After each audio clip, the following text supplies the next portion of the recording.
Je dois d'abord avouer mon formidable embarras après avoir entendu Pierre Mussot, parce que j'ai l'impression, alors je ne sais pas si vous avez fait ce travail ou non, si ce travail vous intéresse, j'ai l'impression que nous sommes dans l'enchantement intellectuel d'une réflexion intellectuelle sur l'utopie. Bon, pourquoi pas? Je veux dire, moi aussi, je peux ici faire défiler des auteurs, des poètes, l'onirique de l'utopie, etc. Bon, simplement, il me semblait, enfin, c'est comme ça que j'avais compris l'intervention qu'on me demandait, c'est est-ce que en face de cette montagne de livres sur l'utopie qu'il y a, vous pouvez nous dire autre chose sur l'utopie? Est-ce que l'utopie, c'est quelque chose de concret? La manière dont des gens se mettent à cultiver leur jardin, se disent que extraire des pommes de terre bio, c'est mieux que acheter au supermarché du coin? Est-ce que... Hein? Oui, non, mais enfin, c'est pour donner quelque chose de l'utopie, tu vois. Bon, est-ce que c'est mieux de chez soi de se mettre à 3 ou 4, d'écouter Mozart, de vouloir faire de la peinture, etc., etc. Est-ce que on ne va plus envoyer nos enfants à l'école parce que on va se mettre chez nous autour d'une table et qu'on va leur apprendre l'orthographe et que ça sera aussi bien? Est-ce que on refusera d'avoir de l'argent avec et d'avoir des échanges marchands avec la société dominante? Je peux continuer. Donc j'oppose en fait simplement ces deux variétés, une variété proprement, j'allais dire intellectualiste, Pierre Mussot me le pardonnera, de l'utopie dans laquelle il y a une tonne de littérature présente, et puis autre chose qui est comment faire concrètement de l'utopie. Et j'avais compris la demande comme finalement ce qu'on me demande, c'est ce qu'on demande à un sociologue, puisqu'après tout je suis évidemment sociologue de métier, qu'est-ce qu'on peut dire sur ces utopies concrètes? Est-ce que ces utopies concrètes fonctionnent? Quelles leçons on peut en tirer? Est-ce qu'il y a des leçons qu'on peut en tirer? Comment se fait-il qu'il y en ait moins ou plus, ou d'autres de façon différente d'autres fois, etc., etc. Bien. Bref, vous comprenez, et sera ça le sens de mon intervention sur l'utopie, que comme sociologue, je suis venu à la question de l'utopie à partir d'une interrogation scientifique. Je m'excuse parce que ça peut révulser un certain nombre de gens ici, parce que ça peut leur rappeler le socialisme scientifique. Je ne sais pas si je suis dans le cadre du socialisme scientifique, mais je suis venu à l'utopie dans le cadre de la question de la science. Et est-ce qu'on peut scientifiquement dire des choses sur ce qu'est l'utopie, même si c'est décapant, désagréable pour le rapport qu'on peut avoir à l'utopie? Et je veux dire, il me semble que oui, et nous discuterons ensuite, mais je voudrais essayer de vous dire d'abord ce que, quand on essaye de travailler scientifiquement, on peut ramener sur l'utopie. Il me semble qu'on peut ramener ça autour de 2 idées. Les utopies concrètes, ce sont des micro-sociétés qu'on espère plus chaleureuses que la société. Ah, tout est très important. Une micro-société, c'est un petit groupe, on est entre soi, plus chaleureux. Je reviendrai aussi à ce qu'on peut dire sur cette chaleur, sur la proximité et la façon dont la proximité fabrique de la chaleur. Mais en tout cas, une utopie concrète, c'est ça. Alors, ces sociétés chaleureuses, on les voit ressurgir. Je pense que dans la présentation a été évoqué l'ouvrage d'Isabelle Frémaux et de Jordan. Bon, et donc, cette évocation a rapport aussi avec, au moins c'est comme ça que d'autres la dénoncent, une espèce de poésie de ces sociétés. Et d'ailleurs, cette poésie, je la vois bien dans ce que c'est un livre qui n'a pas été évoqué dans les références, mais qui est important, que j'ai apporté, le petit livre de Franck Poupeau sur les mésaventures de la critique, où il y a un texte qui est paru dans le Monde diplomatique, qui est au vitriol, virulent contre le livre de Frémaux et de Jordan. Je pourrais en lire des extraits, mais enfin, ça renvoie à « j'ai rencontré des gens formidables dans un livre formidable qui évoque les trucs formidables qu'ils font, etc., etc. » Bien, et c'est une dénonciation sans merci. Voilà. Et ça pose la question que j'essaie de poser, c'est-à-dire par rapport à la science de l'utopie, tout se passe comme si, en face des utopies concrètes, nous étions dans la position de la mouche sur la vitre, ça nous fascine, ça nous plaît, on se promène sur la vitre, etc. Mais on ne sait pas prendre un peu de recul par rapport à ces utopies concrètes, et c'est à un certain degré ce que j'ai essayé de faire, et c'est ce que je compte verser ici au débat comme témoignage. Alors comment peut-on définir ces micro-sociétés? On peut les définir, il me semble, à partir de ce qu'on y fait. Et ce qu'on y fait, ça veut dire qu'on est renvoyé à un certain nombre de questions qui se posent un peu partout dans toutes les utopies concrètes de ce genre, qui ont trait, je vais dire ça dans un lexique ancien, qui est peut-être désagréable à certains, ça pose des questions de production et de reproduction de ces groupes. Bon, alors, des questions de production, je veux dire, qu'est-ce qu'on y fait? On y fait quoi? En général, il faut qu'on se préoccupe de sa subsistance, on travaille. Très souvent, les utopies concrètes, c'est un artisanat, ou c'est de l'agriculture, dans des formes différentes. Et bon, il y a de multiples exemples. Et l'artisanat et l'agriculture, ça veut dire que ça pose la question aussitôt, on est où? On se trouve où? Et c'est pour ça que vous avez beaucoup de ces communautés dans le petit village, à la campagne, ou dans l'appartement, en ville, en banlieue. Je peux détailler, etc. La première question de la production, c'est la question du lieu. En liaison avec cette question du lieu, il y a la question de, comme c'est un groupe chaleureux, où on est entre soi, on est dedans, la question des relations avec dehors. Et dehors pour acheter à manger, si on a besoin d'acheter à manger, pour est-ce qu'il faut ou non utiliser une carte de crédit? Est-ce que si le travail n'est pas localisé à l'intérieur mais il est en dehors, qu'est-ce qu'on fait du salaire? Est-ce que le salaire, on le répartit entre tout le monde ou est-ce qu'il appartient à ceux qui l'ont gagné, etc. Donc on fait quoi? Première question, le lieu. Deuxième question, liaison avec ça. Deuxième question de la production, la question de l'argent, de la circulation de l'argent. Bon. Des petits groupes chaleureux, c'est aussi la question de la division du travail. Pour ceux qui ont vécu dans ces groupes, il y a non seulement la question de savoir ce qu'on fait en soirée, si on écoute Mozart ou si on fait du dessin, mais aussi la question de savoir qui fait la vaisselle, parce qu'on a tous mangé, on a même peut-être préparé une bonne bouffe. C'était bien, mais après, il faut nettoyer les plats. Ou aussi, tiens, comme c'est drôle, il pleut et il y a des fuites dans le toit et il faut monter sur le toit pour réparer la toiture. La communauté, c'est aussi ça. Bon. Et donc, sous ce rapport, il y a la division des tâches, parce que dans la division des tâches, est-ce que seuls ceux qui savent faire ça le font? Ou est-ce que tout le monde le fait? Est-ce que il y a par exemple des tâches spécifiquement, j'espère que la question grattera quelques personnes de l'assistance, spécifiquement féminines, ou est-ce qu'il y a des tâches qui reviennent à tout le monde? Bon, etc., etc. En liaison avec cette question de la division des tâches, il y a aussitôt, et qui vient toujours dans n'importe quelle communauté, la question de l'autorité. C'est-à-dire, s'il y a une division des tâches, est-ce qu'on doit se mettre tous ensemble autour de la table pour chaque jour décider ce qu'on fait? Par exemple, avant de manger, tous les jours à 11 heures, on va faire une assemblée générale pour savoir qui fait la vaisselle quand on aura fini de manger à 1 heure. Ou bien au contraire, est-ce que on reconnaît l'autorité d'un chef? Alors, c'est un problème de toutes les communautés. Je veux dire, j'ai dans la tête des extraits, des confidences de communards.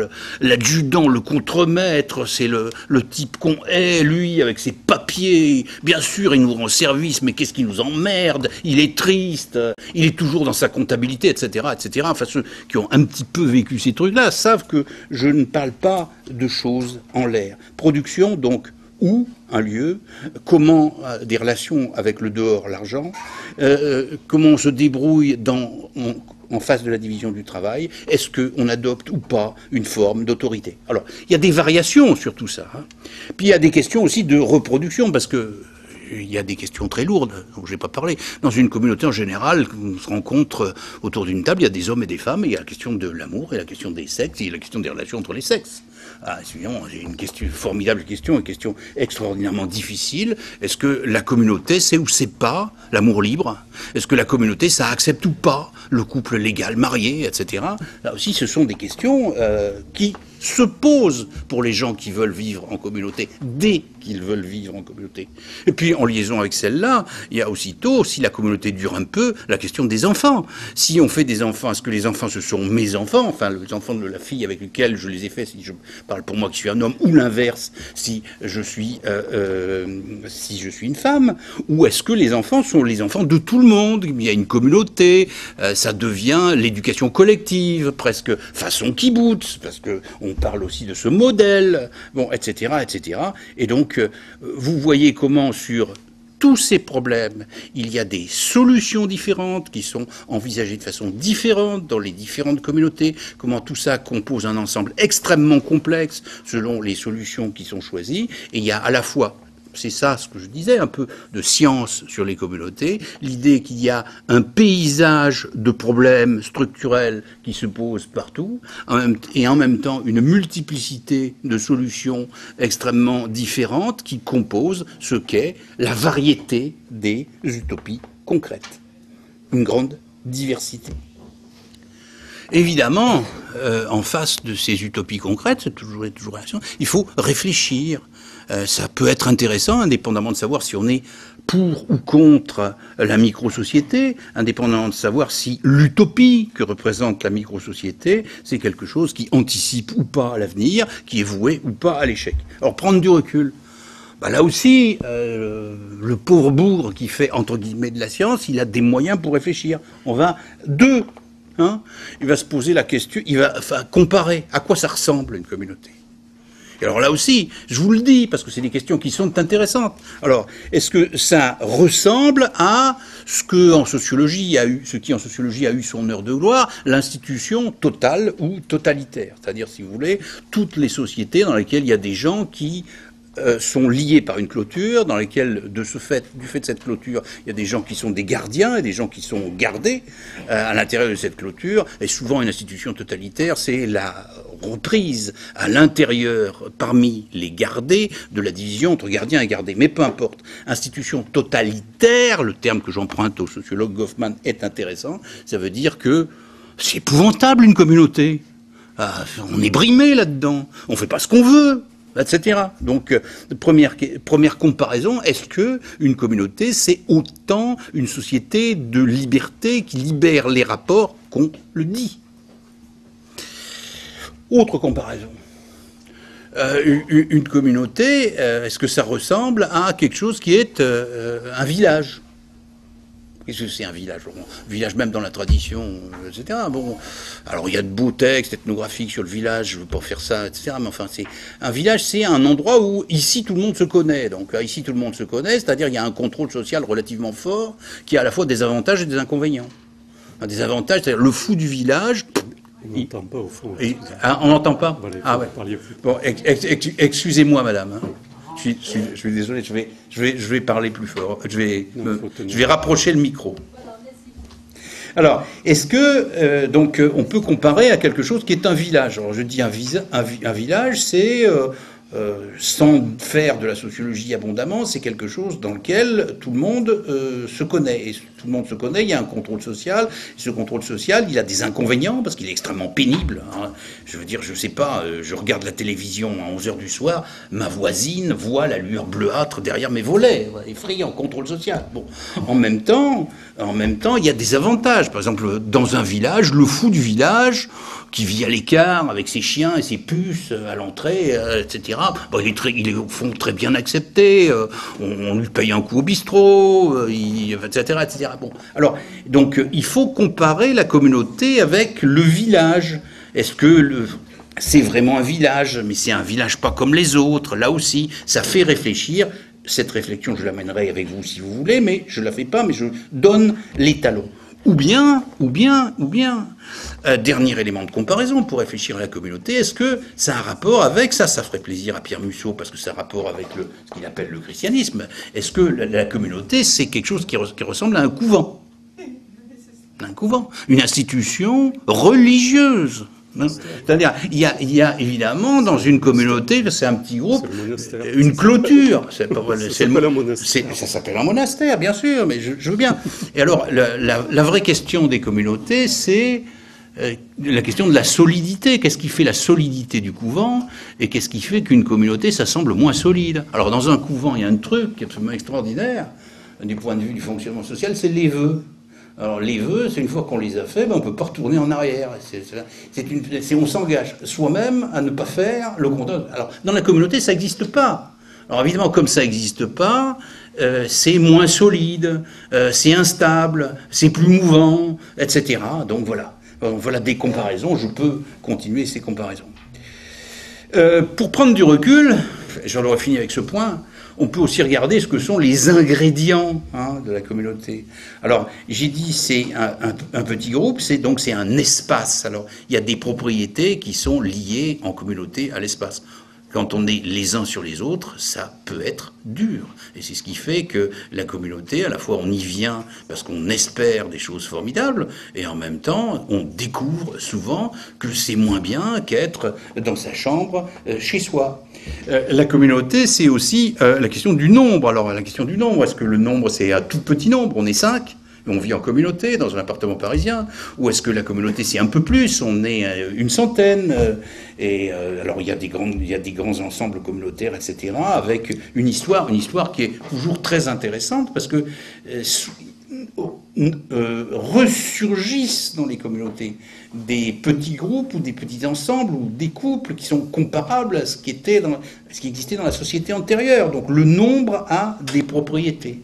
Et puis, toujours dans les ingrédients, en communauté, de la sorte, il y a des formes de face-à-face très particuliers. Je veux dire, il y a de beaux journaux de communauté, je ne sais pas si... dont les gens qui font de l'ethnographie des communautés ou que les gens qui font de l'ethnographie des communautés ont eu entre les mains. Et dans ces logiques de face à face, on voit très souvent une phase d'enthousiasme absolument extraordinaire, des gens qui se rassemblent, et bon, les gens qui l'ont fait, je vais citer des communautés réelles, Rochebesse, Gourgas, Le Bosque, bon, bien d'autres, mais je peux continuer, etc. Mais après cette phase extraordinaire, on ne se supporte plus. Alors on ne se supporte plus, ça donne quoi? On se tape sur la gueule. Et les règlements de compte prennent la place dans la communauté, ça existe. Il y a des formes de choses qui sont des exclusions, etc., etc. Bon, si certains d'entre vous sont intéressés par les communautés concrètes de ce type, je vais citer un auteur qu'on ne lit plus du tout, mais qui est un très très bel auteur, c'est Georges Duhamel, médecin. Il a écrit dans la série Les Pasquiers qui est un livre sur une communauté. Ils ont vécu en communauté en fondant une imprimerie. Ça s'appelle Le désert de Bièvre. Bon, C'est Duhamel? Oui, c'est Georges Duhamel. Ah oui, il est marrant. Oui, mais non, justement, alors je reviendrai sur cette question. Il est vieux, mais il apprend beaucoup de choses sur les utopies concrètes. Oui, et par exemple, je citerai une phrase de mémoire. Bon, mais c'est ça. En communauté, les difficultés, c'est que les problèmes commencent avec les problèmes de brosse à cheveux et à dents. C'est-à-dire, est-ce qu'on la partage ou est-ce qu'on ne la partage pas? Voilà. Bon. Alors, les utopies concrètes, voilà des choses qu'apprend le travail scientifique. On en reparlera si vous voulez. Que vous soyez pour ou que vous soyez contre, que vous soyez fasciné ou pas. Alors maintenant, les communautés, ce sont des micro-sociétés chaleureuses, et en même temps, de ce fait, à travers toutes les difficultés que j'ai commencé à montrer, il y a pour les communautés ce qu'on pourrait appeler une histoire ambiguë. Et c'est ça qui ouvre notre réflexion, une histoire ambiguë. Pourquoi une histoire ambiguë?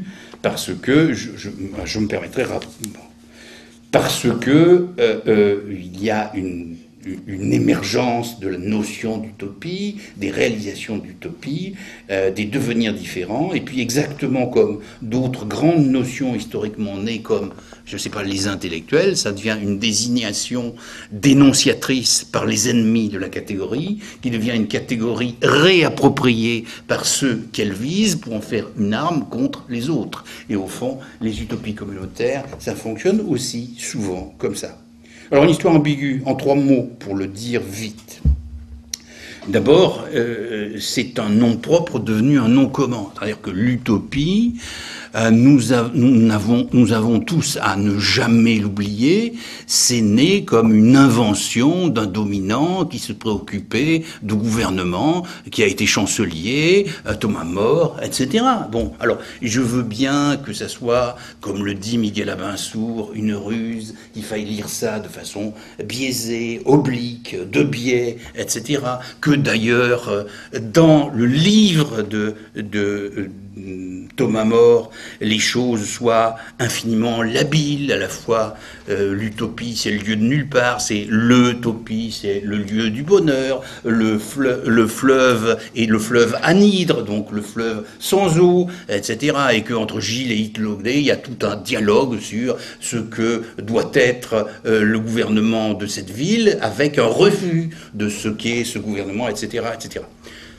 Là aussi, si je peux me permettre de citer des références, puis il en a cité beaucoup, donc j'espère en citer pas trop. Vous avez un très beau livre qui est fait à l'époque des années 70, à l'époque du néo-althussérisme, où le néo-althussérisme battait son plein, et qui est le livre de Louis Marin, qui est devenu un sémiologue, et qui s'appelle Utopie. Un très beau livre, sur la question. Donc un nom propre devenu un nom commun, mais un nom propre dont nous ne devons pas oublier où et comment il est né. Et il est né aussi pour faire quelque chose comme un exercice intellectuel, un exercice de virtuosité intellectuelle. Bon. Deuxième élément qu'on pourrait souligner, c'est ce terme, il a été réutilisé à des fins politiques. Et donc, il y a une réutilisation qui a rapport avec des revendications et l'expression de revendications. Alors ça c'est très important et ça c'est un élément absolument fondamental du XIXe siècle, avec sans doute au XIXe siècle les 2 âges de la protestation qui donnent lieu à l'expression de conceptions intellectuelles.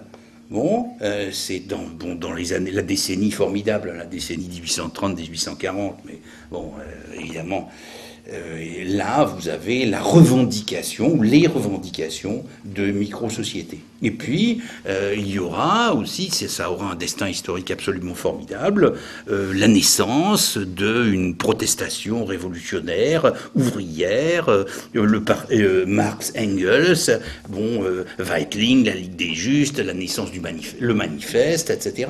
Et tout ça fait que ces revendications vont être en quelque sorte disqualifiées au nom d'une perspective politique beaucoup plus systématique et beaucoup plus organisée de façon partisane. Alors c'est Engels, socialisme scientifique, socialisme utopique. Le socialisme utopique, c'est pas sérieux. Cabet, Owen sont pas sérieux. Et il y a quelque chose qui est absolument sérieux, qui est le vrai socialisme, celui de Marx. Alors, il ne faut pas se laisser prendre, sans doute, à mon sens, à ce que on a dit ultérieurement du socialisme scientifique, de la dialectique Diamat, façon Union soviétique après, mais la science, ça sert à ce moment-là simplement à donner du crédit à quelque chose qui est une revendication réelle, ou un ensemble de revendications réelles. Ça, c'est très important. Donc, une réutilisation qui dissimule des revendications et une deuxième vague de protestation après 1848. On pourrait s'amuser à, là aussi, donner des auteurs, etc.